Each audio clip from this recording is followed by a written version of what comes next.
Hello friends, welcome to our channel English by heart. મિત્રો, આ video લેક્ચરમાં આપણે એકમ કસોટી 5માં લેવાય ધોરણ 12ના અંગ્રેજી પેપરનું સોલ્યુશન મેળવીશું. ઓકે, તો ચાલો મિત્રો શરૂઆત કરીએ. Gujarat secondary and higher secondary education Gandhinagar, unit test 5. Standard 12th general એટલે કે કોમર્સનું આ પેપર છે તમારું. Subject English. મેક્સિમમ માર્ક્સ છે તમારા 25. ટાઈમ તમને આપવામાં આવેલ છે 1 કલાકનો. ચલો કેટલીક સૂચનાઓ જોઈ લઈએ. There are total 19 questions in this unit test paper. સમજાઈ ગયું? 19 પ્રશ્નો તમને આપવામાં આવેલ છે. ઓપ્શન્સ આર ઇન્ટરનલ એટલે કે વિકલ્પો આંતરિક છે. Write the answers of this unit test in a notebook. સમજાઈ ગયું? ક્યાં તમારે લખવાના છે? ઓકે, સેક્શન એ થી આપણે શરૂઆત કરી. Write whether the sentences are true or false. મિત્રો, તમને તો ખ્યાલ જ છે કે આ કસોટીમાં તમારી ચોપડીના યુનિટ નંબર 6 એટલે કે સ્ટ્રાઇક અગેન્સ્ટ વોરનો સમાવેશ કરવામાં આવેલો છે. તો પાઠ તો તમે ખૂબ સરસ રીતે સમજેલા જ હશો, હે ને? જો સમજાયેલો હશે પાઠ તો તમે ખરા ખોટા બહુ સહેલાઈથી લખી શકશો. સો પહેલું છે, they are not taught that brave men die for their country's honor. શું કહેવામાં આવે છે કે એ લોકોને શીખવામાં આવતું નથી કે બ્રેવ મેન, બહાદુરો એમના દેશની પ્રતિષ્ઠા માટે મૃત્યુ પામે છે. અરે, આ તો એકદમ ખોટી બાબત છે. શીખવાડવામાં આવે છે એટલે આન્સર શું આવશે? ફોલ્સ આવશે. સેકન્ડ છે, the editors are an overwork and misunderstood class. તો કદાચ પાઠના પહેલા પેરેગ્રાફમાં તમારા ધ્યાનમાં આવ્યું હશે. એડિટર્સનો મતલબ થાય છે સંપાદક. આર એન ઓવરવર્ક વધારે પડતા કામ કરેલ, એન્ડ મિસઅન્ડરસ્ટુડ ક્લાસ એમને ગેરસમજ પામેલ વર્ગ છે. આ બેઠિયા લાઈન તમને આપેલી છે એટલે આ વિધાન તો સાચું કહેવાય. સમજાઈ ગયું? નેક્સ્ટ છે, select the most appropriate language functions from the brackets and write them against sentences. તો પહેલા તો આપણે ફંક્શનનો ઉપયોગ શું થાય છે સમજી લઈએ. સો પહેલું તમને આપવામાં આવેલું છે શોઈંગ ડબલ કમ્પેરિઝન, જે દર્શાવે છે જેટલું વધારે તેટલું વધારે, જેટલું ઓછું તેટલું ઓછું. આ રચનાને કેવી રીતે આપણે ઓળખીએ છીએ? તો 2 વાક્યમાં શરૂઆતમાં ધ અને ધ પછી તરત શું આવે છે? કમ્પેરેટિવ ડિગ્રીનું રૂપ આવે છે. ધ પછી સીડીનું રૂપ આવે છે. સેકન્ડ છે શોઈંગ કોન્ટ્રાસ્ટ. કોન્ટ્રાસ્ટનો અર્થ થાય છે વિરોધાભાસ. તો વિરોધાભાસ દર્શાવવા માટે ધો, ઓલ્ધો, even though, even if, but, yet, still, in spite of, despite વગેરેનો આપણે ઉપયોગ કરીએ છીએ. શોઈંગ ટાઈમ, સમય દર્શાવો છે. when, whenever, hardly, scarcely when આવશે, no sooner than આવે, after before આવે, હે ને? તો આટલી જો પાયાની સમજ હશે ને તો નીચેના વાક્યો આપણે સહેલાઈથી આઈડેન્ટિફાય કરી નાખશું. તો પહેલું સેન્ટેન્સ છે, hungry as the lion was it did not kill Androcles. આપણું ફોકસ પહેલી લાઈન પર જવું જોઈએ કે hungry as the lion was. ભાઈ, હાવેવર એઝ એ પોતે શું દર્શાવે છે? કોન્ટ્રાસ્ટ. એટલે આપણો જવાબ શું આવશે? Showing contrast. સમજ પડી? બીજું વાક્ય, the more talkative you are, the more prosperous your business is. the more. સમજાઈ ગયું? શું દર્શાવે? Double comparison. એટલે જવાબ આપણો શું આવશે? Showing double comparison. ચલો આગળ વધીએ. હવે select the most appropriate response. આ પણ ફંક્શન આધારિત જ છે. અમર પૂછે છે, why did Ruchita not get prize? Yogi, showing comparison.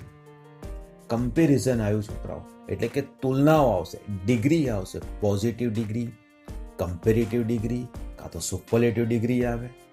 પહેલું વાક્ય છે હર પરફોર્મન્સ વોઝ પુઅર. આમાં કોઈ જગ્યાએ કમ્પેરિઝન દર્શાવાતી નથી. બીમાં આપેલું છે Nikita's performance was better than hers. Yes, આવી શકે, પણ અત્યારે આને ફાઇનલ જવાબ તરીકે લેવાનું નહીં. આગળ સી અને ડી ઓપ્શન પહેલા વાંચી લેવાનું. સી ઓપ્શનમાં આપેલું છે એઝ ઇફ, જે ન આવે, જે ડિગ્રી દર્શાવતું નથી, કમ્પેરિઝન દર્શાવતું નથી. ડીમાં તમને ધો દેખાઈ રહ્યું છે, ધો તો કોન્ટ્રાસ્ટમાં આવશે. તો હવે આપણે નક્કી કરી શકીએ કે જે સેકન્ડ એટલે કે બી આપેલું છે Nikita's performance was better than hers, એ આપણો સાચો જવાબ આવે. સમજાયું? આગળ છઠ્ઠું, Piyush, how does your monitor behave in the class? Vedanshi, showing supposition. Okay, સપોઝિશનમાં તો શું આવે છે મિત્રો? એઝ ઇફ, જે તમને ખ્યાલ જ છે. તો જોઈ શકો છો કે એમાં કોઈ જગ્યાએ એઝ ઇફ દેખાય છે નહીં. સેકન્ડમાં, બીમાં હા દેખાય છે. સી અને ડી વાક્યમાં કોઈ જગ્યાએ એઝ ઇફ દેખાતું નથી. સો પ્રાઇમરી લેવલની આ ચકાસણી કરી લઈએ, ત્યાર પછી આપણે આગળ વધીએ. પણ એક જ વાક્યમાં આપણે એઝ ઇફ દેખાઈ રહ્યું છે. સાચો આન્સર શું આવશે? આપણો બી આવશે. સમજાય છે? આગળ, select and write the most appropriate questions to get the underlined words, phrases as their answers. વાક્ય આપેલું છે, એના કેટલાક શબ્દો કે ફ્રેઝીસની જે શબ્દના સમૂહની છે અંડરલાઈન કરીને આપેલ છે. હવે આપણે એવો પ્રશ્ન બનાવવાનો છે કે તેનો જવાબ એ અંડરલાઈન કરેલા શબ્દો કે શબ્દોનો સમૂહ આવે. તો 7મો ક્વેશ્ચનનો વાક્ય શું કહે છે? To get mentally relieved, we should listen to music. કંઈક તમને કહેવામાં આવ્યું છે, શા માટે આપણે મ્યુઝિકને સાંભળવું જોઈએ? સો પહેલું આપેલું છે when. when એટલે તો સમય દર્શાવે, આમાં કોઈ જગ્યાએ સમય દર્શાવેલો નથી. સેકન્ડ છે why should we listen to music, શા માટે સાંભળવું જોઈએ? આ જવાબ આવી શકે, પણ હજુ 2 ઓપ્શન જોવાના બાકી છે. How should we listen to music, કેવી રીતે સાંભળવું જોઈએ, એનો તો કોઈ જગ્યાએ ઉલ્લેખ જ નથી. અને ચોથામાં કે છે what should we listen to get mentally relieved, જેનો જવાબ તો ઉપર આપી જ દીધો છે. સાચો આન્સર શું થશે? આપણો બી થશે. સમજાયું? 8મો question, Helen advises the workers to avoid being foolish. સલાહ આપે છે. કોને સલાહ આપે છે? વર્કર્સને સલાહ આપે છે. શું સલાહ આપે છે? Two avoid being ફુલિશ.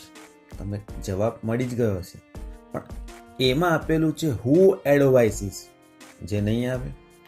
Whom does Helen advice, કોને? વર્કર્સ, જે નીચે અંડરલાઈન નથી. What does Helen advice the workers, આ જવાબ આવી શકે, પણ છતાં ચોથો વિકલ્પ અવશ્ય જોવાનું. Why does Helen advise the workers, શા માટે આપે છે? એનું કોઈ કારણ તમને આપેલું નથી. એટલે સાચો જવાબ શું આવશે? આપણો સી આવશે. સમજાય છે ને મિત્રો? ચાલો હવે આપણે આગળ વધીએ સેક્શન બી તરફ. ઓકે, સો તમને પેરેગ્રાફ આપેલો છે. સો પેરેગ્રાફને આધારે તમારે શું કરવાના છે? ક્વેશ્ચનના આન્સર ફાઇન્ડ આઉટ કરવાના છે. પેરેગ્રાફના આધારે ક્વેશ્ચનના જવાબ તમને શોધવાના છે. પહેલું છે when can we be called free. ભાઈ આપણે ક્યારે સ્વતંત્ર કહી શકાશું? ઓકે, તો પેરેગ્રાફ વાંચતા તમારું ધ્યાન જવું જોઈએ પહેલી જ લીટી ઉપર. ત્યાં આપણે આપણો સાચો આન્સર મળી જાય છે. We can be called free when the laws are framed and executed for the interest of the common people. ફ્રેમનો મતલબ થાય છે ઘડવું, અને એક્ઝિક્યુટનો મિનિંગ આમાં થાય છે અમલીકરણ કરવું. એનો અર્થ શું થયો કે આપણે ત્યારે સ્વતંત્ર માની શકાશું, આપણે ત્યારે સ્વતંત્ર ગણી શકાશું. ક્યારે? કે જ્યારે સામાન્ય લોકોના જીવનમાં રસ દાખવી શકાય એ રીતે કાયદાઓનું ઘડવામાં આવશે અને કાયદાઓનું અમલીકરણ કરવામાં આવશે. સમજાયું? 10મો ક્વેશ્ચન કે છે what doesn't make a free man out of a wage slave. તો તમને ખ્યાલ છે કે વેજનો મતલબ થાય છે આમાં વેતન અને સ્લેવ એટલે ગુલામ. તો ફકરાને ધ્યાનથી જોશો ને તો તમને આ શબ્દ ક્યાં મળે છે? બીજી લાઈનમાં જ મળી જાય છે. શું કહે છે? The ballot does not make a free man out of a wage slave. બેઠો જ જવાબ છે આપણો, એ જ જવાબ લખવો પડશે. The ballot does not make a free man out of a wage slave. એનો અર્થ શું થયો? બેલેટનો મતલબ મતદાન પત્રક. તો આમાં શું કહે છે કે મતદાન એ વેતન મેળવનાર ગુલામને સ્વતંત્ર માનવમાં પલટાવી શકતું નથી. કેટલા સરસ મજાના બંને આન્સર એકદમ સહેલા પૂછાયેલા છે. સમજાઈ ગયું? ચલો હવે આગળના ક્વેશ્ચન તરફ વધીએ. હવે who are enemies of the workers. તમે પેરેગ્રાફ તરફ ધ્યાન આપશો ને તો તમને દેખાઈ જ આવે છે. ઓકે, સમજાઈ ગયું? The workers know they have no enemies except their masters. તો જવાબ આપણો આ લાઈનમાંથી જ મળશે. The masters of the workers are enemies of them. સમજાઈ ગયું ને? હવે 12મો question. What are not warrant for the safety of their wives and children? એના પછીની લાઈનમાં તમને of their wives and children દેખાઈ રહ્યું છે. તો જવાબ પણ આપણો ત્યાંથી જ મળશે. શું જવાબ આવી શકે? The workers citizenship papers are no warrant for the safety of their wives and children. નો અર્થ શું કહે છે કે કર્મચારીઓના જે નાગરિકત્વના દસ્તાવેજો છે, પેપરો છે, એ એમની પત્નીઓ અને બાળકોની સલામતીની ખાતરી આપતા નથી. વોરંટી શબ્દ તમને ખ્યાલ છે હે ને? એમની ખાતરી આપતા નથી. સમજાય છે? અને મિત્રો, અમારી ચેનલને સબસ્ક્રાઇબ કરો કે જેથી આવી માહિતી એ પણ ગુજરાતી ભાષામાં તમે મેળવી શકો. કરી કે નહીં સબસ્ક્રાઇબ? આગળ હવે વધીએ સેક્શન સી તરફ. 13મો question. What had the author not imagined? Imagine શબ્દ આપણે ક્યાં વંચાઈ રહ્યો છે? યસ, પહેલી લાઈનમાં આપેલો છે. તો એના પરથી જવાબ આપણે મળશે. શું કહે છે પહેલી line? Having accepted well to my daily routine, I never imagined it would be alter. Alter નો મતલબ બદલાઈ જવું. બસ જવાબ આપણો ત્યાંથી જ મળે છે. The author had not imagined that his daily routine would be altered. સમજાઈ ગયું? Next. How did the author enter the game? તમે જોઈ શકો છો અંડરલાઈન કરેલા વાક્યો, ત્યાંથી તમારો આન્સર મળશે. The author entered the game with the mindset that the title was in their hands. Author એ પોતે ગેમમાં દાખલ થયા વિથ ધ માઇન્ડસેટ, મગજમાં ફિક્સ કરેલું હતું કે title was in their hands. 15. What effort was done by the author's team. ભાઈ ઓથર્સની ટીમે શું કર્યું? તમે જોઈ શકો છો આ અંડરલાઈન કરેલા લાઈન પરથી જ તમારો જવાબ આવશે. શું જવાબ આવી શકે? The author's team had been under vigorous physical training for the past 4 years. હવે વિગરસનો મિનિંગ થાય છે જોશીલું, ઉત્સાહી, ટ્રેનિંગ, તાલીમ એમને લીધી હતી. કેટલો સમય? For the past 4 years, છેલ્લા 4 વર્ષથી. સમજાયું? આગળ વધીએ. What did the princess know? Princess શું જાણતી હતી? ઓહ, સીધી જ છેલ્લી લાઈન આપેલી છે, એના પરથી આન્સર તમને મળી જશે. The princess knew which door concealed the tiger and which one concealed the beautiful girl. સમજાઈ ગયું? Next 17 question. Why did the king become angry? તો પહેલી લાઈન પરથી તમને એનો જવાબ મળે છે. શું આપેલું છે અંદર? One day he found that she had fallen in love with a poor young soldier in his army. The king was very angry. ઓહો, આ તો જવાબ મળી ગયો આપણે. જવાબ શું આવશે? The king became very angry because he found that his daughter had fallen in love with a poor young soldier in his army. સમજાઈ ગયો મિત્રો? ચલો આગળના સેક્શન તરફ, સેક્શન ડી તરફ આગળ વધીએ. શું કહેવામાં આવેલું છે? Do as directed. તમને એક પેરેગ્રાફ આપવામાં આવેલ છે અને ક્વેશ્ચન 18 શું કહે છે? સ્ટાર્ટ લાઈક ધીસ, એટલે કે રોબર્ટ્સ ઓબેડ. પેરેગ્રાફમાં તમને આપેલું છે ધ રોબર્ટ્સ ઓબે. ઓબેનો મતલબ થશે સાદો વર્તમાન કાળ, અને આપણે ક્વેશ્ચન પૂછેલો છે ઓબેડ, એનો મતલબ સાદા વર્તમાન કાળને આપણે ફેરવવાનું છે સાદા ભૂતકાળમાં. તો વિદ્યાર્થી મિત્રો યાદ કરી દો, સાદો વર્તમાન એટલે ક્રિયાપદનું મૂળ રૂપ આવે કે SKES વાળું રૂપ આવે. નકાર હશે તો ડુ નોટ, ડઝ નોટ વત્તા ક્રિયાપદનું મૂળ રૂપ આવે. પણ હવે આપણે એને ફેરવવાનો છે સાદા ભૂતકાળમાં. તો સાદા ભૂતકાળમાં ક્રિયાપદનું ભૂતકાળનું રૂપ આવે, અને જો નકાર કરવું હશે તો ડીડ નોટ વત્તા ક્રિયાપદનું મૂળ રૂપ આવે. ચાલો ફટાફટ આ પેરેગ્રાફને આપણે કન્વર્ટ કરીએ સાદા ભૂતકાળમાં. કયા કયા ફેરફાર થશે એ ફેરફાર તમને અંડરલાઈન કરીને આપેલા છે, ખાસ ધ્યાન આપજો. The robots obeyed their master. They did થશે ડુનું, not question his order. The master ગીવ્સની જગ્યાએ કરવું પડે gave rewards to his robots, and મેક્સનું ભૂતકાળ થશે made happy. He never disappointed them. કેટલું સહેલું, હે ને? સમજાઈ ગયું? ચલો હવે આગળ શું કહે છે જોઈએ. હવેના ક્વેશ્ચન 19માં તમને પૂછવામાં આવેલી છે application. Ashok Sharma from C42 Shahi Flat, Sahibagh, Ahmedabad writes an application for the post of an accountant in Blue Band Company, SC Road, Ahmedabad. Draft an application on his behalf. Application કોણ લખી રહ્યું છે? Ashok Sharma. Address પણ તમને આપી દીધું છે. શાના માટેની એપ્લિકેશન છે?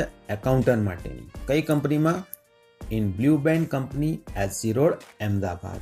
મિત્રો તમને એપ્લિકેશનમાં શીખવાડેલી છે. ફટાફટ ચાલો એને એક વખત જોઈ લઈએ. તો શરૂઆતમાં સરનામું લખવું પડશે. અશોક શર્મા, C42 શાહી ફ્લેટ, શાહીબાગ, અમદાવાદ. ડેટ લખી નાખો, ડિસેમ્બર મહિનો છે, 29 તારીખ. ક્યાં લખી રહ્યું છે? તો to the manager, blue band company, SC road, Ahmedabad. હવે ટાઇટલ લખવું જરૂરી છે. એપ્લિકેશન છે શેના માટેની? Subject and application for the post of an accountant. સમજાઈ ગયું? હવે respected sir, having read your advertisement for the post of an accountant in today's Times of India. તમારે એમને જણાવતો પડશે કે તમે આ એપ્લિકેશન ક્યાં વાંચી, ક્યાંથી તમને ખબર પડી કે આ પેપરમાં આજ રોજ કે કઈ તારીખે એકાઉન્ટન્ટની એપ્લિકેશન આપેલ છે. તો having read your advertisement for the post of an accountant in today's Times of India. ભાઈ આજના ટાઈમ્સ ઓફ ઇન્ડિયામાં એકાઉન્ટન્ટ માટેની જે તમારી જાહેરાત આપેલી છે ને એ વાંચીને I am inspired to write this application. આ એપ્લિકેશન લખવા માટે મને પ્રેરણા મળી છે. I feel that my education and experience are એડિકેટનો મતલબ થાય છે પૂરતા. ફોર ધ સેડ પોસ્ટ, જે એકાઉન્ટન્ટની પોસ્ટ માટે પૂછવામાં આવેલું છે ને એના માટે મારું એજ્યુકેશન, મારું ભણતર, મારું શિક્ષણ, મારો અનુભવ એ પૂરતા છે. પર્ટિક્યુલર્સ about my qualifications and experience R given below. એના માટેની મારી શૈક્ષણિક લાયકાતો, અનુભવ એ બધું નીચે આપેલું છે. હવે પર્સનલ બાયોડેટા ખાસ મેં તમને સમજાવેલું છે. એક યુનિફોર્મલી તમને લખવાનું છે. So name Ashok Sharma, address same as above, date of birth March 20, 1996. ખાસ બર્થડે લખતી વખતે ધ્યાન આપજો. કેમ? આગળ હું તમને સમજાવું છું. સેક્સ જાતિ male, marital status, unmarried, physical condition તમને ગોખાવેલી છે એ પ્રમાણે લખી નાખવાની, હે ને? સમજાઈ ગયું? ચલો ફટાફટ આગળ વધીએ. હવે શું આવશે? Hobbies, reading, travelling, photography. આજકાલનો નવજુવાન નવા મોબાઈલ આવ્યા હોવાથી ફોટોગ્રાફીના બહુ શોખીન થઈ ગયા છે. એટલે જનરલ મોટા ભાગે સિંગિંગ, ફોટોગ્રાફી, ડાન્સિંગ તો હોબીઝ બધાની હોય જ છે. પણ એઝ અ સ્ટુડન્ટ રીડિંગ ખાસ લખજો. Languages known, mother tongue, Gujarati, other languages જે પણ તમે જાણતા હોય 2 કે 3 લખવાની, બધા લખવાની જરૂર નથી. રિલિજન હિન્દુ, નેશનાલિટી રાષ્ટ્રીયતા ઇન્ડિયન. હવે મહત્વની વાત આવી, એજ્યુકેશનલ ક્વોલિફિકેશન, તમારી શૈક્ષણિક લાયકાત. ખાસ વિદ્યાર્થી મિત્રો યાદ રાખજો કે ધોરણ 10 એ તમે મોટાભાગે 15 વર્ષની ઉંમરે પાસ કરો છો અને ધોરણ 12 હોય તે 17 વર્ષની ઉંમરે તમે પાસ કરતા હો છો. So exam, degree, board, university, percentage, grade, year of passing. Accountant માટે કયું છે એટલે HSC કોમર્સ બોર્ડ તમને ખ્યાલ છે. HSC board Gandhinagar, percentage 72, March 2013. ખાસ મિત્રો ફરી વખત યાદ કરાવી દો, 12મું ધોરણ છે, 17 વર્ષે તમે પાસ કરો છો. BCom MS university Vadodara first class. ત્યારબાદ બીજા 3 વર્ષ આવશે એટલે કે 2016માં થશે. MCOM MS યુનિવર્સિટી એટલે માસ્ટર ક્યાંથી કરે છે? MS યુનિવર્સિટીમાંથી વડોદરામાંથી ગ્રેડ 2, એને થશે 2 વર્ષ. સમજાઈ ગયું? તો આ થઈ એની એજ્યુકેશનલ ક્વોલિફિકેશન. અનુભવ, I have been working as an accountant at SK Consultants Private Limited, Old Padra Road, Vadodara since 2018. જ્યારથી તેને MCOM કર્યું છે ત્યારથી એટલે કે 2018થી એ એકાઉન્ટન્ટ તરીકે SK Consultants Private Limitedમાં કામ કરી રહ્યો છે. હેવ બીન વર્કિંગ એટલે હાલમાં પણ એને ત્યાં કામ કરવાની ક્રિયા કેવી છે? ચાલુ છે, જે દર્શાવે છે ચાલુ પૂર્ણ વર્તમાન કાળ. સમજાઈ ગયું? હવે આગળ વધીએ. રીઝન ફોર ચેન્જ, શા માટે એને બદલવી છે? તો ફોર બેટર પ્રોસ્પેક્ટ્સ એનું મિનિંગ શું થાય છે કે સારી સંભાવના, ઉજ્જવળ ભવિષ્યની તકો માટે રેફરન્સીસ સંદર્ભો આપવા જરૂરી છે. મેં તમને ગોખાવેલું છે, કોઈ પણ 2 નામ સારી ડેઝિગ્નેશન દર્શાવી દો. અહીંયા દર્શાવેલું છે mister SK Gandhi and mister NB Patel. બાકી બધી વસ્તુ તમારા માટે કોમન છે. ઓકે, હવે એન્ડિંગ કરવાનું છે. તો I hope you will consider my application sympathetically, સહાનુભૂતિથી એને સ્વીકારશો. And call me for a personal interview, મને વ્યક્તિગત ઇન્ટરવ્યૂ માટે બોલાવશો. I assure you that I shall work honestly, હું તમને ખાતરી આપું છું પ્રામાણિકતાથી, સિન્સિયરલી, નિખાલસાથી કામ કરીશ. And try my best two satisfy my superior, મારા ઉપલી અધિકારીઓને સંતોષજનક કામ આપીશ. કેવી રીતે? With my hard and sincere work, મારા સખત અને સિન્સિયર કામ દ્વારા હું મારા જે ઉપરી છે એમને સંતોષવાનો પ્રયત્ન કરીશ. થેન્કિંગ યુ, આભાર. Yours faithfully Ashok Sharma. અને છેલ્લે એન્ક્લોઝ એટલે કે બિડાણ લખવું જરૂરી છે. True copies of HSC marksheet and certificate, BCom marksheet and certificate, MCOM certificate અને એક્સપિરિયન્સ સર્ટિફિકેટ. વિદ્યાર્થી મિત્રો હું થોડુંક સ્પીડમાં જઈ રહ્યો છું કે મને ખ્યાલ છે, પણ આઈ હોપ સો કે તમને સારી રીતે સમજાતું હશે. ચલો નેક્સ્ટ ટોપિક પર વધીએ. હવે શું કહે છે? You are going to deliver a speech on your own thoughts on love is more powerful than hatred. In your school assembly, draft a speech using the given points in about 100 words. શું કહે છે કે love is more powerful than hatred, મતલબ કે જે તિરસ્કાર છે, ધિક્કાર છે, એના કરતા પ્રેમ વધારે કેવો છે? શક્તિશાળી છે. કેવી રીતે? ચલો ફટાફટ સમજી લઈએ. So good morning to everyone, honorable guests, respected principal, teachers and dear friends. એક સ્પીચ છે. So today I'm going to deliver my speech on love is more powerful than hatred. મતલબ કે આજે હું મારું સ્પીચ ભાષણ આપવા જઈ રહ્યો છું. શેના ઉપર? તો પ્રેમ એ તિરસ્કાર, નફરત કરતા પણ વધારે શક્તિશાળી છે. It is a very interesting topic, isn't it? આ બહુ રસપ્રદ ટોપિક છે, ખરું ને? પ્રેમ શબ્દ આવે એટલે આપણા અંતરના તરંગો ફૂલવા લાગે, હે ને? So let me first clear, સૌથી પહેલા મને સ્પષ્ટ કરી દેવા તો what is love, what is hate. So love is a feeling of affection. અફેક્શનનો મતલબ કે સ્નેહ, that we generally feel towards close person. Love is a feeling of affection, જે સ્નેહ છે, સ્નેહ ભરી લાગણી છે, that we generally feel towards close person. આપણી નજીક કોઈ વ્યક્તિ હોય ને એના પ્રત્યે અનુભવતા હોઈએ છીએ. This feeling of affection can be different from person to person. વ્યક્તિ પ્રમાણે આ લાગણી જરા જુદી જુદી હોય છે. Love to our mother is not same as love to our sister. સમજાઈ ગયું ને? Love to our friends can't be same to our parents. Obviously વ્યક્તિ પ્રમાણે આપણા પ્રેમની લાગણીઓ બદલાતી હોય છે. Hatred is an emotion of disliking any person or thing. કોઈ વ્યક્તિ ના ગમતું હોય, કોઈ વસ્તુ ના ગમતું હોય, હે ને, તો એના પ્રત્યેની આપણી લાગણી કેવી હોય છે? તિરસ્કાર, નફરત ભરેલી હોય છે. It is often associated with negative feelings. આમ કોઈ વ્યક્તિ ગમતું ના હોય ને તો એના પ્રત્યેની આપણે નકારાત્મક લાગણીઓ વિચારતા હોઈએ, જેમ કે સચ એઝ એંગર, ગુસ્સો. કોઈ વ્યક્તિ આપણે ગમતો ન આવી જાય ને તો મગજ આપણું ગમી જાય, ગુસ્સે થઈ જઈએ. હોસ્ટિલિટીનો મતલબ દુશ્મનાવટ, જેલસી, ઈર્ષા. Love is a feeling or bonding when you like something. કંઈક વસ્તુ આપણે ગમતું હોય ને, આપણા કામની વસ્તુ હોય ને, ત્યાં આપણું મગજ એકદમ શાંત થઈ જાય છે, ત્યાં આપણામાંથી અચાનક પ્રેમ ઉભરાવા લાગે છે. તો લવ ઇઝ અ ફિલિંગ, એક એવી લાગણી, bonding when you like something, while hate is the opposite of love. પ્રેમનો વિરોધ દર્શાવે છે, વિરોધાભાસ દર્શાવે છે. It actually means for disliking someone. Hate શું દર્શાવે છે? કોઈના પ્રથમ અણગમો દર્શાવે છે. A person in love loves everyone. કોઈ વ્યક્તિ પ્રેમમાં હોય ને એને બધું સારું જ લાગે, એને બધા જ વ્યક્તિ બધી જ વસ્તુ સારી લાગતી હોય છે.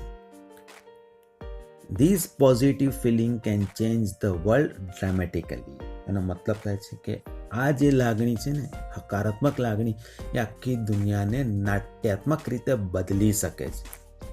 લવ ઇઝ મોર પાવરફુલ, વધારે શક્તિશાળી છે, because it gives birth to new positive challenges. હકારાત્મક પડકારોને જન્મ આપે છે.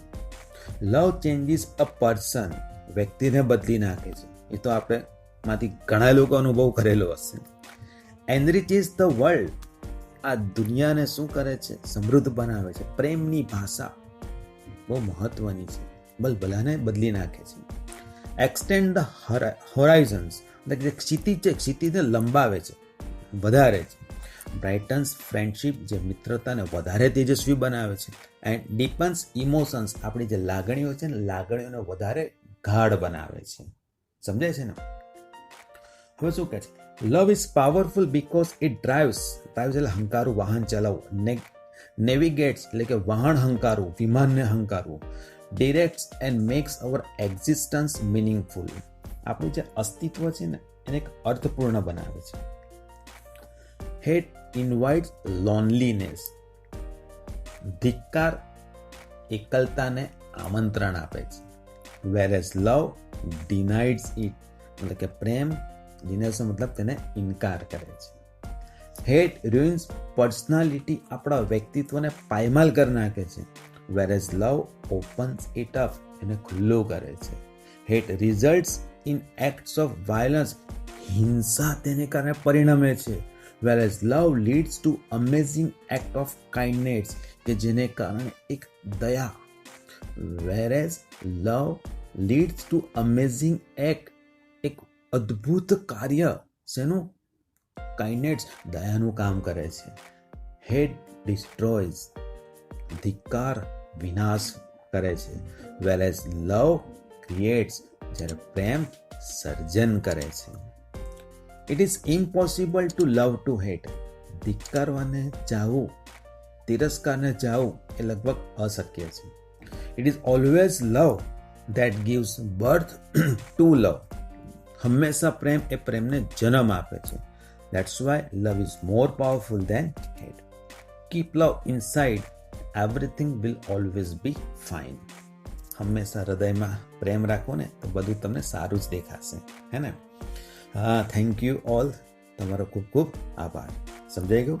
સો મિત્રો, મને આશા છે કે તમને આ માહિતી સરસ રીતે સમજાઈ ગઈ હશે. આવી માહિતી મેળવવા માટે અમારી સાથે જોડાઈ રહો. Thank you so much for watching this video. Take care. By.